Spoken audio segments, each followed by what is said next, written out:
अस्सलाम वालेकुम, welcome and welcome back to our YouTube video. और आज हम लोग अपना टॉपिक थोड़ा चेंज करने वाले हैं। हम क्रिकेट से निकल के फुटबॉल में जाने वाले हैं। क्यों? क्योंकि हम लोगों को स्पोर्ट्स अच्छा लगता है और हम लोग स्पोर्ट्स जो मेन होता है या फिर कोई इस तरह के मेन मैचेस होते हैं, तो हम उनको एनालिसिस करना चाहते हैं। और इसलिए हम लोग थोड़ा-सा अपना कंटेंट को थोड़ा-सा डाइवर्स कर रहे हैं ताकि हम दूसरे स्पोर्ट्स को भी कवर करेंगे। और इसी तरीके से आपको फुटबॉल के साथ-साथ दूसरे मैचेस भी देखने को मिलेंगे। इवन कि हम लोग अगर ओलंपिक्स होगा तो उसके भी स्पोर्ट्स को कवर करने की जी, कोशिश करेंगे ताकि आप लोगों को मेन टू मेन अपडेट्स रहे कि हमारे दूसरे जो स्पोर्ट्स हैं वो किस तरह का वो कर रहे हैं। जी, और आज हम लोग जिस मैच के बारे में बात करने वाले हैं वो हम बात करने वाले हैं फीफा की फेवरेट टीम, जो कि खाली फीफा को पसंद है, अर्जेंटीना वर्सेस और बाकी गरीब टीमें इजिप्ट। और उनके बारे में तो आज हमारे पास अर्जेंटीना वर्सेस इजिप्ट है।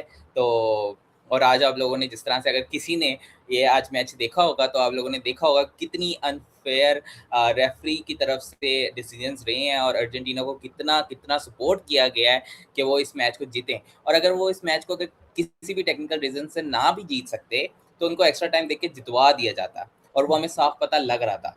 तो क्या बोलेंगे आज आपकी जो टीम है अर्जेंटीना, हमजा साहब, उसको प्रॉपर फेवरिज्म मिला गया?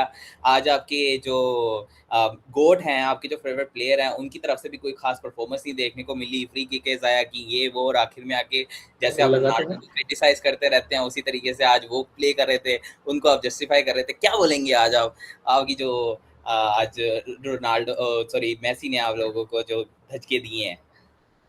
जी, बिल्कुल, ये मैच मैं इतना एक्सपेक्ट नहीं कर रहा था कि इजिप्ट के खिलाफ ऐसा जाएगा, लेकिन उससे पहले मैं यही कहूँगा कि अगर आप लोग से कहूँगा कि अगर आप ये सोच रहे हैं कि यार ये लोग फुटबॉल पे आ गए हैं क्रिकेट छोड़ के, तो भई हम स्पोर्ट्स से लव करने वाले हैं। अगर हम किसी चीज़ पे अपनी राय देते हैं, तो वो एक एक्सपर्ट ओपिनियन नहीं होते, एक फैन्स के ओपिनियन होते हैं, उसके जज़्बात होते हैं, हम तो उस पे ओपिनियन देते हैं। और ये नहीं है कि हम ऐसे फुटबॉल पे आ गए, हमें इसकी अच्छी खासी अंडरस्टैंडिंग है, हम इस तरह दूसरे पाकिस्तानियों की तरह नहीं है कि बस थोड़ा बहुत मैच देखा क्रिकेट का, जी हम मैं क्रिकेट हमारा जश्न है, ये वो। हमें इसकी प्योर अंडरस्टैंडिंग है। कुछ लोगों को तो ऑफ साइड ऑन साइड के रूल नहीं पता होते, लेकिन हमें इस बारे में पूरा पता है और हम थोड़ी बहुत दिमाग खोल के देखते हैं यार स्पोर्ट्स।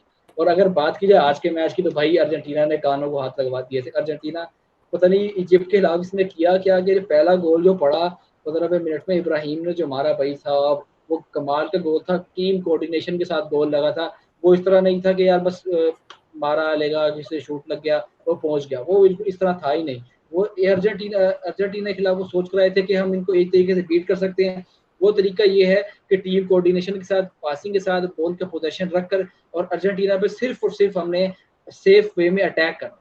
ये तरीका आपके खिलाफ शुरू में चलता रहा। उसके बाद थोड़ी बहुत हम मैं भी मानता हूँ कि आज जो रेफरी थे उन्होंने बहुत थोड़ी बहुत ज्यादती कर दी थी, क्योंकि हालांकि अर्जेंटीना वाले का हाथ लगता था वो फ्री किक दे देते थे, और इजिप्ट वाले को वो धक्का भी दे देते थे, तो कहते थे यार कोई नहीं, बड़े हैं, मान लो उनकी बात। तो मतलब कि आज थोड़ी बहुत अनफेयरनेस नजर तो आई है, लेकिन अगर जो 3 गोल या इसमें दो दो गोल मारे उसके लिए मेहनत तो पूरी लगती है।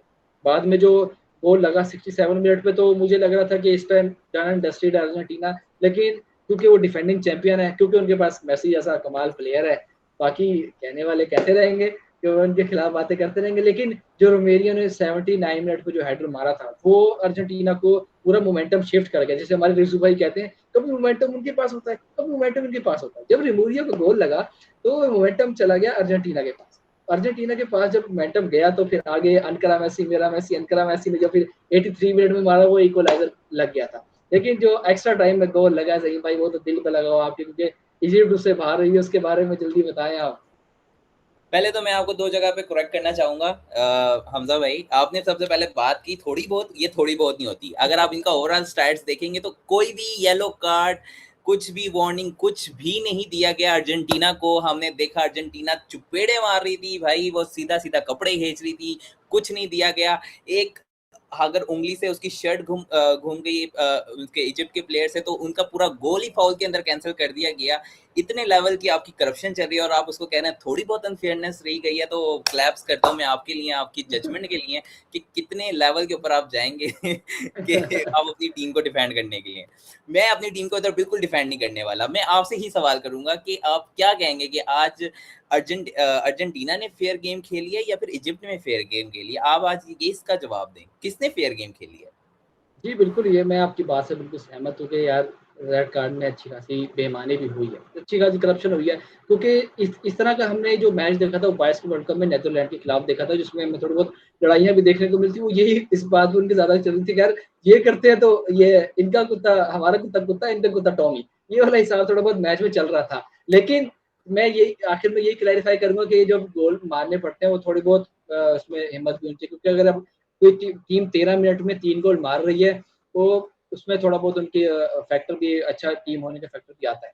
जी ऐसा ही मैंने है ना फिर। जब ये मैच चल रहा था, जब ये मैच चल रहा था और जो इजिप्ट के थे उनके 2 गोल हो चुके थे उस टाइम, जो था उनके अर्जेंटीना के 0 गोल थे, और हम लोग दोनों बैठ के मैच देख रहे थे। तो तब मैंने आपको ये बात की थी, जब आप बड़े टेंस बैठे हुए थे, बड़े परेशान बैठे हुए थे, और मेसी को दबे धपे अल्फाजों में कह रहे थे यार ये इसको ये क्यों नहीं चल रहा यार, ये इससे गोल कैसे ले ली यार, वो अच्छा इससे पहली पेनल्टी मिस हो गई तो इस वजह से ये थोड़ा हल्का हो गया, दिल बर्दाश्त हो गया, ये हो गया वो हो गया।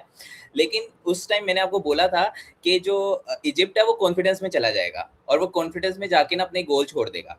जो गोल उन्होंने फेर्नांडेज एंजो ने किया, मतलब वो जब उन्होंने हेड से उन्होंने गोल किया, वो बिल्कुल अनएक्सपेक्टेड गोल था, मतलब किसी को लग नहीं रहा था वो गोल हो जाएगा। ये क्योंकि सारे प्लेयर्स उनकी बैक साइड पे थे, इतनी ज़्यादा वो जोर नहीं डाल रहे थे, उनको पता था कि हम टाइम के अंदर अंदर कवर कर लेंगे, और वहीं पर ही उनका जो है ना गोल्स निकलना उनसे स्टार्ट हो गए, जो कि हम नॉर्मली देखते हैं। ऑब्वियसली बात है, छोटी टीम से आप यही एक्सपेक्ट करोगे। इजिप्ट जो है, मतलब जैसे वर्ल्ड कप सारी खेल रही होती है तो इजिप्ट को वो हल्की टीम कंसीडर करते हैं, और इस तरह की स्ट्रेटेजी, इस तरह की नेग्लिजेंस आप छोटी टीम से जो है ना एक्सपेक्ट कर सकते हैं, और वही हमने देखा, और उसी की वजह से ये गेम हारे हैं। गेम हारने की करप्शन तो एक वजह है, लेकिन एक वजह इनकी नेग्लिजेंस भी है। ऑब्वियसली बात है, अगर सामने वाली टीम आपको वो कर रही है, क्या नाम है, प्रेशराइज कर रही है, और वो कर रही है, लेकिन ऑब्वियसली बात है जब इतनी अनफेयरनेस आपको रेफरीज की तरफ से मिलेगी तो ओवरऑल टीम भी वो होगी। और ऑब्वियसली बात है, अगर हम इनके इंटरव्यूज वगैरह देख रहे होंगे और सुनेंगे, इनके जब प्लेयर्स के अपने ज़ाती बयान आएंगे तो वो बताएंगे कि उधर का क्या क्या हुआ है। लेकिन ऑब्वियसली बात है, इन इस तरह के डिसीजंस को जो है ना फुटबॉल के अंदर इतना सीरियस नहीं लिया जाता। एम्पायर के डिसीजन को रिकॉल नहीं कर सकते, और रेफरी के डिसीजन को रिकॉल नहीं कर सकते, और सारा कुछ तो बहुत मुश्किल रहता है। लेकिन ऑब्वियसली बात है, हम अर्जेंटीना को भारी दिल के साथ कांग्रेट्स कहेंगे वर्ल्ड कप जीतने के लिए, क्योंकि वो वर्ल्ड कप जीत चुकी है क्योंकि वो जीत चुकी है वर्ल्ड कप ये। और मेरे ख्याल में जो अर्जेंटीना वो खाली वर्ल्ड कप ही लेने आती है, उसके उसके लिए अदर कप्स जो हैं वो मैटर ही नहीं करते, जो फैक्ट्स हैं। तो वो वर्ल्ड कप जीत कर ही उसको खुशियाँ मनाते रहते हैं, और उनके जो फैंस हैं वो उसी के ऊपर उछलते रहते हैं, है ना? जी बिल्कुल, क्योंकि भाई जब एक बंदा थोड़ी बहुत अगर मेहनत कर रहा है तो लाज़मी बात है, कुछ लोगों से तो राउंड ऑफ 16 भी क्लियर नहीं होता। जो क्रोएशिया से आगे निकल के उनको लगती है टीम स्पेन जब आगे, तो फिर गोल तो वो भी आखिर में खा लेते, लेकिन कुछ टीमें जो आखिर में खा के भी गोल कर लेती हैं, जो आज उसने करके दिखाया, 3 गोल करके दिखाया उस टीम ने। बात की जाए येलो कार्ड की, जो हम बात कर रहे थे, क्योंकि जो येलो कार्ड मिले हैं उसमें अगर आप देखें तो अब इजिप्ट की नजर आएगी कि यार उसको येलो कार्ड मिलेगा। और शुरू से बात करें तो एक्स्ट्रा टाइम में 13 मिनट में हसन को रेड कार्ड येलो कार्ड मिला, फिर दोबारा येलो कार्ड मिला 99 मिनट्स पे जो रेफरी ने उनको दिया।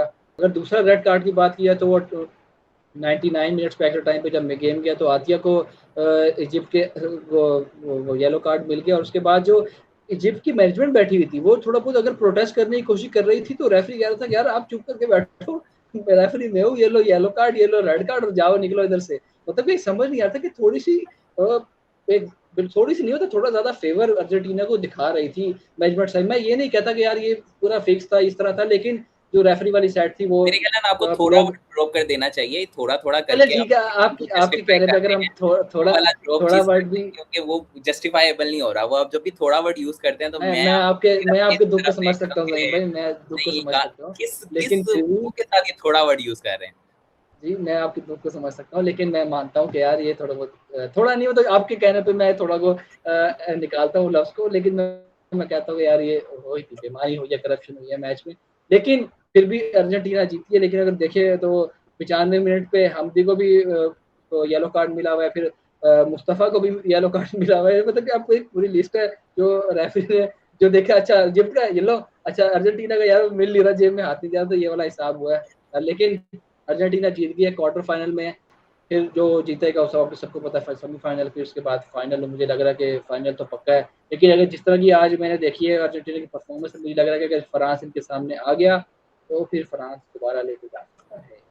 आपको क्या? और जिस तरह का मुझे आज फीफा की परफॉर्मेंस लगी है, तो मुझे नहीं लगता कि अर्जेंटीना के सामने किसी टीम का खड़े होने का कोई चांस है।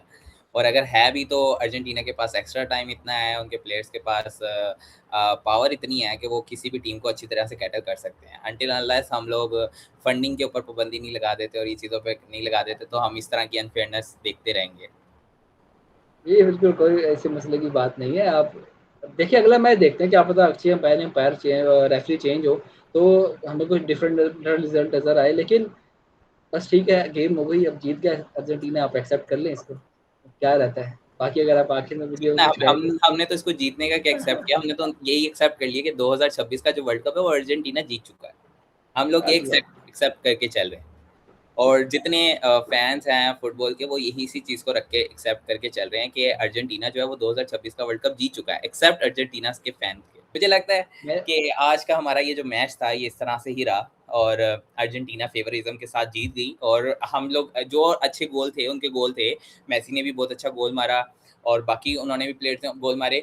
ऑब्वियसली बात है, मजे की गेम बात है। है, मेसी इस वर्ल्ड कप में 2 पेनल्टियां मिस कर चुके और आज के मैच में की बहुत क्रूशियल पेनल्टी थी। हाँ आज जी। ये हाँ, मतलब मेसी ना ओवरऑल उसकी परफॉर्मेंस जिस तरह की थी पिछले वर्ल्ड कप्स में, जिस तरह से परफॉर्मेंस उसकी रही है और जितनी उसके ऊपर स्पॉटलाइट रही है, तो इस तरह की कोई परफॉर्मेंस नहीं आ रही। ओवरऑल उनकी टीम बहुत अच्छा कर रही है। हमने कभी अभी तक जो मैचेस हुए उसमें ऐसे नहीं देखा कि 3 से 4 लोगों ने गोल मारे हैं। ठीक है? तो आज के मैच के अंदर जो अर्जेंटीना उसके 3 उन्होंने बड़े गोल मारे, बड़े इंपॉर्टेंट गोल मारे। रोमेरो ने मारा, फिर एंजो ने मारा और फिर उनके जो मेन प्लेयर हैं स्पॉटलाइट है मेसी ने मारा, व्हिच इज़ वेरी क्रूशियल, और उनको विन हुई। ऑब्वियसली बात है फेवरिज्म हो गया तो कोई नहीं, विन तो विन होती है जैसे मर्जी हो। For some peoples, for the fans of the Argentina, उनके लिए फेयरनेस और अनफेयरनेस कोई मायने नहीं रखते, वो सिर्फ गेम के अंदर बिलीव रखते हैं, वो जैसे मर्जी जीते। और इसी जी के बस। साथ मुझे नहीं इजाज़त दीजिएगा। मैं भी एक छोटी सी बात, कोलंबिया और स्विट्जरलैंड का आज मैच होगा, तो उसमें से जो निकलेगा वो फिर आगे क्वार्टर फाइनल में खेलेगा अर्जेंटीना से, और जो इंग्लैंड है वो नॉर्वे के साथ खेलेगा। तो वो इस तरह इनका हिसाब चलेगा। तो अब आप आखिर में अगर कुछ कहना चाहें तो बताइए। वैसी बात है, मैं नॉर्वे और इंग्लैंड में नॉर्वे को सपोर्ट करूंगा क्योंकि नॉर्वे इज और बहुत ज़्यादा स्पोर्ट लाइट के अंदर है।